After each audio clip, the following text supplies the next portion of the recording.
Thank you for joining me in this study of the Book of Jubilees, as we will continue with chapter 4, where we will go through Adam and Eve's descendants.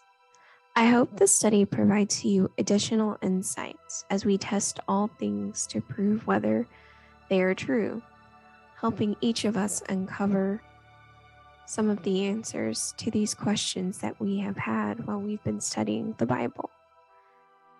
Please note that this study may challenge some of the doctrines that you had been taught, as it has for me challenged those doctrines.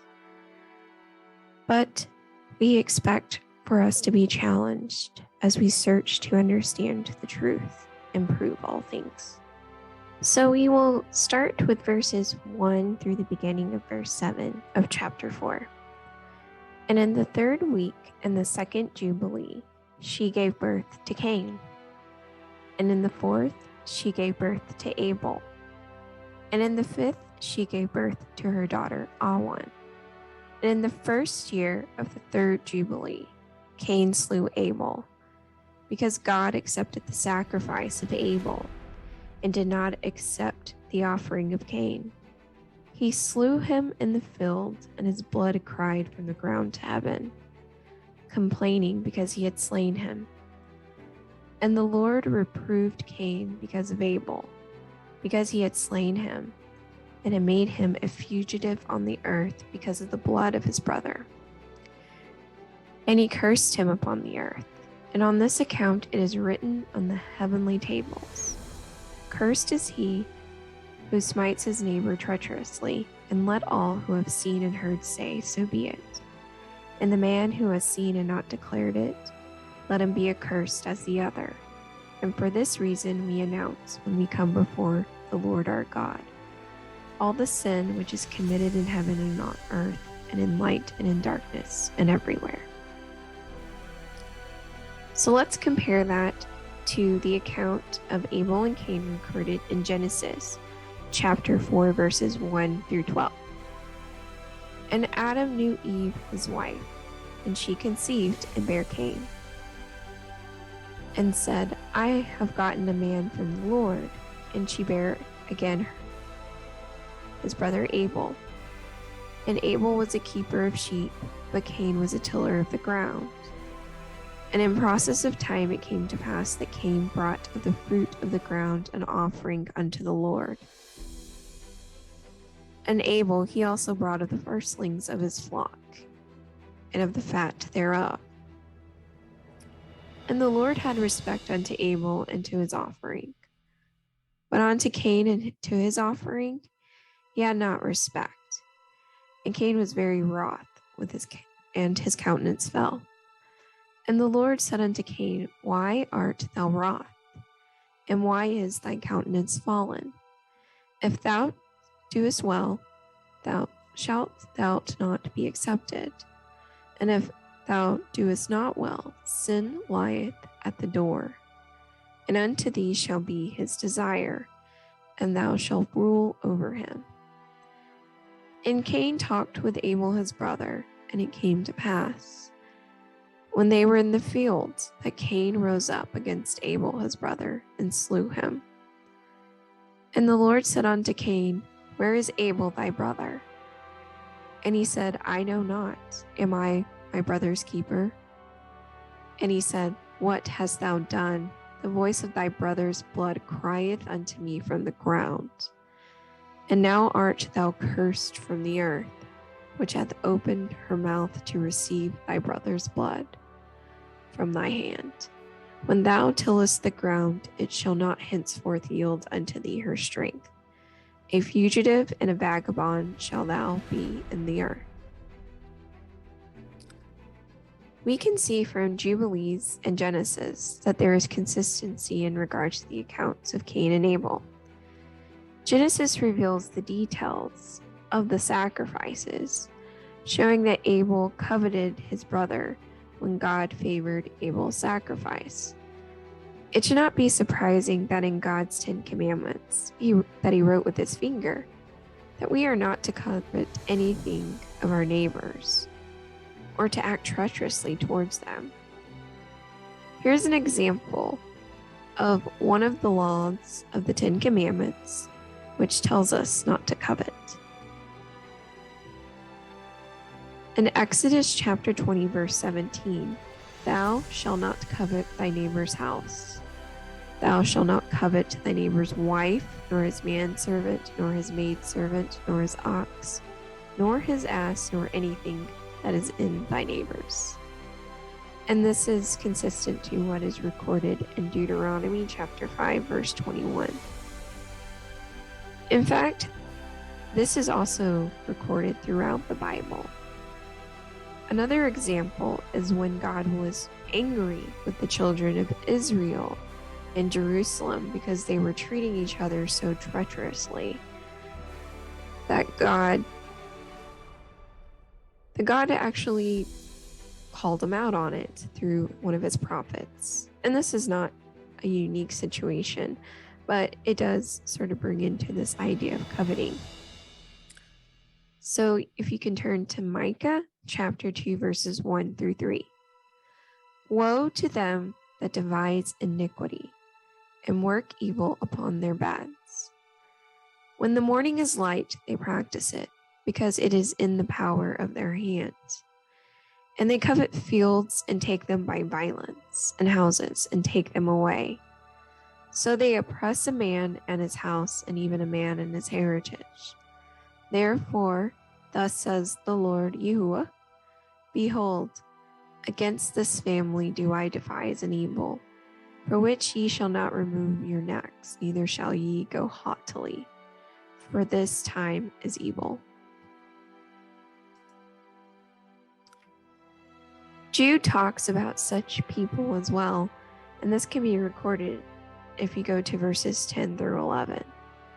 "But these speak evil of those things which they know not, but what they know naturally as brute beasts, and those things they corrupt themselves. Woe unto them, for they have gone in the way of Cain, and ran greedily after the heir of Balaam for reward, perishing in the gainsaying of Kor." However, we can see in the New Testament that our Messiah told us to love our neighbors as ourselves, therefore not following in the way of Cain, which slew his own brother. So if you turn to the Gospel of Mark, chapter 12, verses 29 through 31. "And Jesus answered him, The first of all the commandments is, Hear, O Israel, the Lord our God is one Lord, and thou shalt love thy Lord thy God with all thy heart, and with all thy soul, and with all thy mind, and with all thy strength. This is the first commandment. And the second is like, namely this, Thou shalt love thy neighbor as thyself. There is none other commandment greater than these."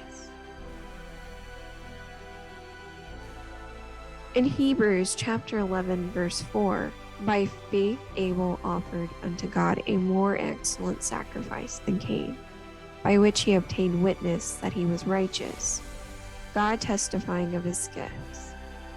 And by it he being dead yet speaketh." In John's first epistle in chapter 3, verses 11 through 12, "For this is the message that ye heard from the beginning, that we should love one another, not as Cain, who was of that wicked one, and slew his brother. And wherefore slew he him? Because his own works were evil, and his brother's righteous." What we see here is a connection of Cain and Abel to the declaration in God's law that was accounted for in the heavenly tablets. Jubilees also provides us insight into the name of one of Adam and Eve's daughters, Awen, which is not recorded in Genesis. This provides us some additional insights. So we are going to continue with verse 7 through the beginning of verse 9. "And Adam and his wife mourned for Abel 4 weeks of years. And in the 4th year of the 5th week, they became joyful, and Adam knew his wife again, and she bare him a son, and he called his name Seth. where he said, God has raised up a second seed unto us on the earth instead of Abel, for Cain slew him. And in the 6th week he begot his daughter Azurah. We can trace Seth's birth to Genesis chapter 4, verse 25. And Adam knew his wife again, and she bare a son, and called his name Seth. For God said, hath appointed me another seed instead of Abel, whom Cain slew. We can also trace this to Genesis chapter 5, verses 3 through 4. And Adam lived 130 years, and begot a son in his own likeness, after his image, and called his name Seth. What is interesting about Jubilees and Genesis is that in Genesis we see the age that Adam was when Seth was born. In Jubilees, things are always accounted for as weeks and in Jubilee years, which makes sense considering the name of the book. And so, as sort of comparing within these texts, I sort of went through a little calculation to see if Adam's age was consistent to the account recorded in Jubilees. So, what we know is that one Jubilee is 50 years, and that Cain was born on the 3rd week of the 2nd Jubilee, which is roughly between 70 and 71 years. Abel was born on the 4th week of the 2nd Jubilee, which is, around 78 years. And that the 1st year of the 3rd Jubilee is around 100 years, because we've completed 2 complete Jubilees. And that we're told that Adam and Eve mourned for Abel for about 4 weeks. So that puts them about 128 years, 127, 128, depending on the precision of the calculation. So in the 5th week of the 4th year, which is roughly 3 completed years, which puts Adam at around 130 years, or between 130 and 131, which is overly consistent with that he was 130 years before he begot Seth. So there may be some slight differences for rounding, but overall it's very consistent. What we see here are that the 2 accounts are consistent, signifying the time for when Seth was born. Both accounts are almost identical. Jubilees reveal that Adam and Eve have another daughter that was born after Seth. And we'll see here why Jubilees includes the names of the daughters and may provide some insights and put to bed some false doctrines that we have been taught that are related to Seth and Cain. So we will continue with verse 9 through the beginning of verse 11. And Cain took Awen, his sister, to be his wife, and she bare him Enoch at the close of the 4th Jubilee. And in the 1st year of the 1st week of the 5th Jubilee, houses were built on the earth, and Cain built a city and called its name after the name of his son Enoch. We will compare this to the account recorded in Genesis chapter 4, verses 16 through 17. And Cain went out from the presence of the Lord, and dwelt in the land of Nod, on the east of Eden. And Cain knew his wife, and she conceived and bare Enoch. And he built a city, and called the name of the city after the name of his son Enoch. Both of these accounts are almost identical, except for some additional insights presented by the account recorded in Jubilees. What we see in these 2 accounts is that after Cain was banished from the presence of God, that he took for him a wife that was his sister Awen, which would make sense because on earth God made Adam and Eve as the first humankind. So Adam's first wife would be his sister. I want to bring up this point because out there is this thing called the Sethite theory. And though we haven't really gotten to Genesis 6 yet, this theory has the view that Genesis 6 is, when it talks about sons of God, it is referring to the holy line of Adam's, which is Seth, and the unholy line of Cain, rather than the thought that the sons of God are referring to angels or celestial beings. This view is called the Sethite view. And there's an interesting article written by Chuck Messler, which is titled Mischievous Angels or Sethites. So this is just some of the comments that he says here. The strange events recorded in Genesis 6 were understood by the ancient rabbinical sources, as well as the Septuagint translators, as referring to fallen angels procreating weird hybrid offspring with human women, known as the Nephilim. So it was also understood by the early church fathers. These bizarre events are also echoed in the legends and myths of every ancient culture upon the earth. The ancient Greeks, Egyptians, Hindus, South Sea Islanders, American Indians, and virtually all others. However, many students of the Bible have been taught that this passage in Genesis 6 actually refers to a failure to keep the faithful lines of Seth separate from the worldly line of Cain. The idea has been advanced that after Cain killed Abel, the line of Seth remained separate and faithful, but the line of Cain turned ungodly and rebellious. The sons of God are deemed to refer to the leadership in the line of Seth. The daughters of men is deemed restricted to the line of Cain. The resulting marriages ostentatiously blurred or inferred separation between them. Why the resulting offspring are called the Nephilim remains without any clear explanation. And it was in the 5th century AD that the angel interpretation of Genesis 6 was increasingly viewed as an embarrassment when attacked by critics. Furthermore, the worship of angels had begun within the church. Also, celibacy had also become an institution of the church. The angel view of Genesis 6 was feared as impacting these views. Celsius and Julian the Apostate used the traditional angel belief to attack Christianity. Thus, Julius Africanus restored to the Sethite interpretation as a more comfortable ground.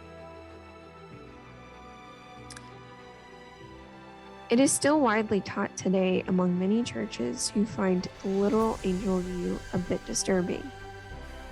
There are many outstanding Bible teachers who still defend this view. It is clear upon the review of the text in Jubilees that this is a false paradigm, as Cain married his sister Yahuah, which are both descendants of Adam, which contradicts this doctrine.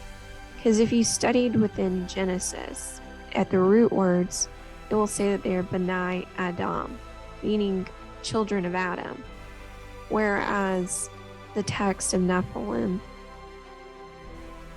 refers to the sons of God, B'nai Elohim, which means a direct creation of God, just as Adam was, whereas Cain and Yahuah are children of Adam, meaning they descend directly from Adam and not from God. Furthermore, other passages in the Bible reveal that the early church fathers held the view that the sons of God in reference to Genesis 6 were in fact angels. And you can see this in the New Testament. Turn to 2 Peter chapter 2, verses 4 through 6. For if God spared not the angels that sinned, but cast them down to hell, and delivered them into chains of darkness to be reserved unto judgment, and spared not the old world, but saved Noah the 8th person, a preacher of righteousness, bringing in the flood upon the world of the ungodly, and turning the cities of Sodom and Gomorrah into ashes, condemned them with an overthrow, making them an ensample unto those that after should live ungodly. Also in Jude verse 6, and the angels which kept not their first estate, but left their own habitation, he hath reserved in everlasting chains under darkness, unto the judgment of the great day. I know that we have not gotten to the account recorded in Genesis 6 yet, but wanted to bring this up in regards to Cain, to help you understand this Sethite view, and to understand why it was created, and that it is not rooted in the Bible itself. We will continue with verse 11 through the beginning of verse 16. And Adam knew Eve, his wife, and she bare yet 9 sons. And in the 5th week of the 5th Jubilee, Seth took Azorah, his sister, to be his wife. And in the 4th year of the 6th week, she bare him Enos. He began to call on the name of the Lord on the earth. And in the 7th Jubilee, in the 3rd week, Enos took Noam, his sister, to be his wife. And she bare him a son. And in the 3rd year of the 5th week, and he called his name Kenan. And at the close of the 8th Jubilee, Kenan took Melusela, his sister, to be his wife. And she bare him a son in the 9th Jubilee, in the 1st week in the 3rd year of this week. And he called his name Mahalalel. And in the 2nd week of the 10th Jubilee, Mahalalel took unto him to wife Dinah, the daughter of Barachiel, the daughter of his father's brother. And she bare him a son in the 3rd week in the 6th year. And he called his name Jared. For in his days the angels of the Lord descended on the earth, those who are named the Watchers, that they should instruct the children of men, that they should do judgment and uprightness on the earth. So let's trace this through Genesis. We see in Genesis chapter 4, verse 26, and to Seth, to him also there was born a son, and he called his name Enos. Then began men to call upon the name of the Lord. Let's turn to Genesis chapter 5, verses 3 through 15. And Adam lived 130 years and begot a son in his own likeness after his image, and called his name Seth. And the days of Adam after he had begotten Seth were 800 years. And he begot sons and daughters, and all the days that Adam lived were 930 years, and he died. And Seth lived 105 years and begot Enos. And Seth lived after he begot Enos 807 years, and begot sons and daughters. And all the days of Seth were 912 years, and he died. And Enos lived 90 years and begot Canaan. And Enos lived after he begot Canaan 815 years and begot sons and daughters. And all the days of Enos were 905 years, and he died. And Canaan lived 70 years and begot Mahalalel. And Canaan lived after he begot Mahalalel 840 years, and he begot sons and daughters. And all the days of Canaan were 910 years, and he died. And Mahalalel lived 65 years and begot Jared. We see that these accounts are proving to be consistent in what is accounted for between Jubilees and Genesis. What is fascinating is to what is noted in Jubilees, however, about the Watchers who came down to earth to instruct mankind during the time of Jared. 1 Enoch supports this account. It is within chapter 106 of Enoch, verses 13 through 15.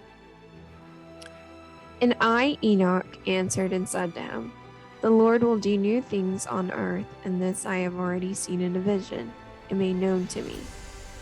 For in the generation of my father Jared, some from the heights of heaven transgressed the word of the Lord. And behold, they commit sin and transgress the law, and have been promiscuous with women and commit sin with them, and have married some of them, and have begotten children by them. And there will be great destruction over the whole earth. There will be a deluge, and there will be a great destruction for 1 year. Enoch tells us that the angels came down and transgressed against the Lord when they mated with women and begot children. What is also interesting is that this happened during the time of Jared, which also tells us that in Jared, the Watchers came down to teach mankind, but it appears that they became corrupted and turned their backs on God, thus causing the reason for the flood.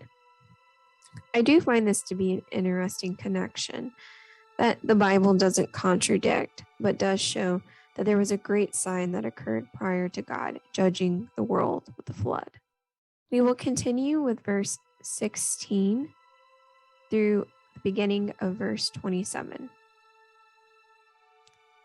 And in the 11th Jubilee, Jared took himself a wife, and her name was Baraka, the daughter of Yahusha, and the daughter of his father's brother. And in the 4th week of this Jubilee, she bare him a son in the 5th week. And in the 4th year of the Jubilee, and he called his name Enoch. And he was the first among men that are born on the earth who learnt writing and knowledge and wisdom. And he wrote down the signs of heavens according to the order of their months in a book, and that men might know the seasons of the years according to the order of their separate months. And he was the first to write a testimony, and he testified to the sons of men among the generations of the earth, and recounted the weeks of the Jubilees, and made known to them the days of the years, and set in order the months, and recounted the Sabbaths of the years night, and as we made them known to him. And what was and what will be, he saw in a vision of his sleep, as it will happen to the children of men throughout their generations until the day of judgment. He saw and understood everything, and wrote his testimony, and placed the testimony on earth for all the children of men and for their generations. And in the 12th Jubilee, in the 7th week thereof, he took himself a wife, and her name was Edna, the daughter of Daniel, the daughter of his father's brother. And in the 6th week in this year, she bare him a son, and called this name Melusalel. And he was moreover with the angels of God these 6 Jubilees of years. And they showed him everything which is on the earth and in the heavens, the rule of the sun, and he wrote down everything. And he testified to the watchers who had sinned with the daughters of men, for these had begun to unite themselves, so as to be defiled with the daughters of men, and Enoch testified against them all. And he was taken from amongst the children of men, and we conducted him into the Garden of Eden in majesty and honor. And behold, there he writes down the condemnation and judgment of the world, and all the wickedness of the children of men. And on account of it, God brought the waters of the flood upon the land of Eden, for he was set as a sign that he should testify against the children of men, but he should recount all the deeds of the generations until the day of condemnation. And he burnt the incense of the sanctuary, even sweet spices acceptable before the Lord on the mount. For the Lord has 4 places on the earth: the Garden of Eden, the Mount of the East, and this on which thou art this day, Mount Sinai, and Mount Zion, which will be sanctified in the new creation for a sanctification of the earth. Through it will the earth be sanctified from all its guilt and its uncleanness throughout the generations of the world, and in the 14th Jubilee. We can trace this to Genesis chapter 5, verses 18 through 24. And Jared lived 162 years, and he begot Enoch. Jared lived after he begot Enoch 800 years, and he begot sons and daughters. And all the days of Jared were 962 years, and he died. And Enoch lived 65 years, and he begot Melusalel. Enoch walked with God after he begot Melusalel 300 years, and begot sons and daughters. All the days of Enoch were 365 years. And Enoch walked with God, and he was not, for God took him. There are other passages within the Bible that bring up Enoch once again. If you turn to Hebrews chapter 11, verses 5 through 6. By faith Enoch was translated, that he should not see death, and was not found because God had translated him. For before his translation he had this testimony, that he pleased God. But without faith it is impossible to please him. For he that cometh to God must believe that he is, and that he is a rewarder of them that diligently seek him. Let's turn to Jude, verses 14 through 15. And Enoch also, the 7th from Adam, prophesied of these, saying, Behold, The Lord cometh with 10,000 of his saints to execute judgment upon all, and to convince all that are ungodly among them of all their ungodly deeds which they have ungodly committed, and all their hard speeches which ungodly sinners have spoken against him. What we get from Jubilees is a more detailed account of who Enoch was. We are told in the Bible that Enoch walked with God, meaning he had a close relationship with God. In fact, the Book of Enoch has many passages and comments which are consistent with what is recorded in the Book of Revelation, and also what occurred to the time before the flood, which matches what the Lord Jesus Christ himself said. As in the days of Noah, so shall it be at the coming of the Son of Man. I have read 1 Enoch myself and encourage each of you to read it, but test it to prove what is true for yourself. I am convinced, however, that 2 Enoch and 3 Enoch are Gnostic texts and were placed in deceptively, because they contradict much of what the Bible says, and in fact have a lot of it's really much more rooted in the Kabbalah. So I would not encourage you to read such things. However, 1 Enoch does show us who Enoch was, and it does line up to what is recorded in Jubilees. We know that the early church fathers quoted from Jubilees, as we have seen from Hebrews and 2 Peter and Jude as well. We can see here that Jubilees provides us more information about who Enoch was, and which is not in contradiction to what the Bible says. So we will continue with verse 27 through the beginning of verse 31. And in the 14th Jubilee, Methuselah took unto himself a wife, Edna, the daughter of Azrael, the daughter of his father's brother. In the 3rd week, in the 1st year of this week, and he begot a son, and called his name Lamech. And in the 15th Jubilee, in the 3rd week, Lamech took to himself a wife, and her name was Batinos, and the daughter of Barachiel, the daughter of his father's brother. And in this week she bare him a son, and called his name Noah, saying, This one will comfort me for my trouble and all my work, and for the ground which the Lord hath cursed. And at the close of the 19th Jubilee, in the 7th week, in the 6th year thereof, Adam died, and all his sons buried him in the land of his creation. And he was the first to be buried in the earth. And he lacked 70 years of 1,000 years, for 1,000 years are as one day in the testimony of the heavens. Therefore was it written concerning the tree of knowledge, On the day that ye eat thereof ye shall die. For this reason he did not complete the years of this day, for he died during it. So let's compare this to Genesis chapter 5, verses 25 through 29. And Methuselah lived 187 years, and begot Lamech. And Methuselah lived after he begot Lamech 782 years. And he begot sons and daughters, and all the days of Methuselah were 969 years, and he died.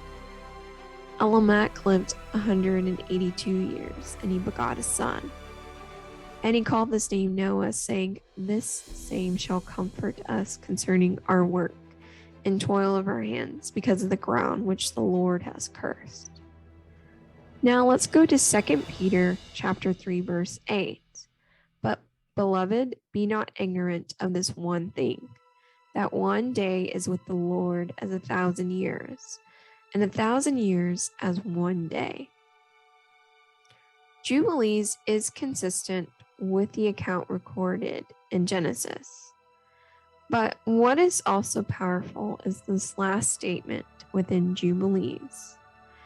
In regards to Adam's death, that one day in God's eyes, according to the heavens, is 1,000 years. So the day that Adam ate the fruit, he died because he didn't complete the full 1,000 years. We also see this same thought in something that Peter said about one day is 1,000 years to our Father.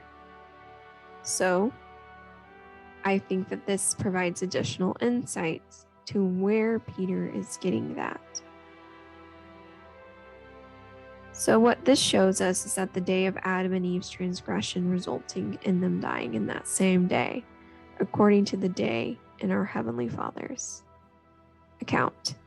This is profound when you see it, because you see that God was exactly correct when he said, "In the day ye shall thereof die." So we will continue with verse 31 through the beginning of verse 33. And at the close of this Jubilee, Cain was killed after him in the same year, for his house fell upon him, and he died in the midst of his house. And he was killed by its stones, for with a stone he had killed Abel, and by a stone was he killed in righteous judgment. For this reason it was ordained on the heavenly tablets, with the instrument with which a man kill his neighbor, with the same shall he be killed. After the manner that he wounded him, in like manner shall they deal with him. Jubilees shows us that Cain slew Abel with a stone, and Cain was killed by the same instrument. This also provides some additional insights in the Bible where we see you reap what you sow, or by what measure you measure someone, that is the same measure you will be judged. This same thought flows throughout the Bible. We read in Matthew chapter 26, verses 51 through 52. And behold, one of them which were with Jesus stretched out his hand, and drew his sword, and struck a servant of the high priest, and smote off his ear. Then said Jesus unto him, Put up again thy sword into its place. For all they that take the sword shall perish with the sword. In Galatians chapter 6, verses 7 through 9. Be not deceived, God is not mocked. For whatsoever a man soweth, that shall he also reap. For he that soweth to his flesh shall of the flesh reap corruption. But he that soweth to the Spirit shall of the Spirit reap life everlasting. Let us not be weary in well-doing, for in due season we shall reap, if we faint not. In Job chapter 4, verse 8, even as I have seen, they that plow iniquity and sow wickedness reap the same. 2 Corinthians chapter 9, verse 6. But this day he which soweth sparingly shall reap also sparingly, and he which soweth bountifully shall reap also bountifully. Once again, we receive insights from Jubilees as to where these sayings are coming from, which resonate throughout the entire Bible. So we will complete chapter 4 of Jubilees through the ending of verse 33. And in the 25th Jubilee, Noah took himself a wife, and her name was Imazra, the daughter of Rachiel, the daughter of his father's brother. And in the first year, in the 5th week, and in the 3rd year thereof, she bare him Shem. And in the 5th year thereof, she bare him Ham. In the 1st year, in the 6th week, she bare him Japheth. So let's compare this to the account recorded in Genesis chapter 5, verse 32. And Noah was 500 years old, and Noah begot Shem, Ham, and Japheth. Jubilees provides us additional context to the birth of Noah's sons, revealing that Shem is the oldest, with Ham being the middle child and Japheth being the youngest. This is consistent with the sequence used in Genesis for the orders of the sons, with Shem being the first and Japheth being the last. Now, there are some scholars that contradict with this idea. They state that based off of what's recorded in Genesis 9:24 and Genesis 10:21, that Japheth must be the oldest, Shem being the middle child, and Ham being the youngest. So let's take a look at these two verses and see what may be causing this confusion. So in Genesis chapter 10, verse 21, unto Shem also, the father of all the children of Eber, the brother of Japheth, the elder, even to him were children born.